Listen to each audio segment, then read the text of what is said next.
Hi friends, இன்றைக்கி நம்ம வலங்கைமான் பாடைக்கட்டி மாரியம்மன் கோவில் பற்றின ஹிஸ்ட்ரி தான் பார்க்க போகிறோம். வலங்கைமானில் காலக்கவுண்டர், அவருடைய மனைவி கோவிந்தம்மாள், இந்த தம்பதிக்கு குழந்தை கிடையாது. 2 பேரும் விவசாயம் செஞ்சுக்கிட்டு இருக்காங்க.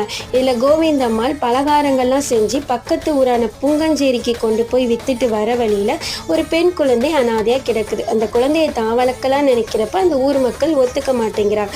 அதுலேருந்து அந்த ஊரில் சில வியாதிகள் பரவுது. இதுக்கு காரணம் கோவிந்தம்மாளை மனசு கஷ்டப்படுத்தின ஒருத்தவங்க சாமியாடி சொல்ல அந்த குழந்தையை கொண்டு போய் கோவிந்தம்மாள்கிட்டே ஒப்படைக்கிறாங்க.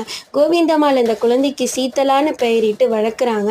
ஆனால் அந்த குழந்தை அம்மை வார்க்கப்பட்டு 3ஆம் நாளே இறக்குது. இறந்த குழந்தையை தன்னோட வீட்டுக்கு பின்னாடியே சமாதியாக வைக்கிறாங்க. பின்பு அந்த சமாதியில் தானே மகா மாரியம்மனா வீற்றிருக்கிறதா நிறைய பேருக்கு சாமி வந்து சொல்ல அதுவே இப்போ கோவிலாக வீற்றிருக்குது. இங்கு இறக்கும் தருவாயில் இருக்கக்கூடிய உயிரை ஆதிசக்தி மீட்டு தந்ததுனால பாடைக்காவடி எடுத்து வழிபடுவது ஸ்பெஷல்.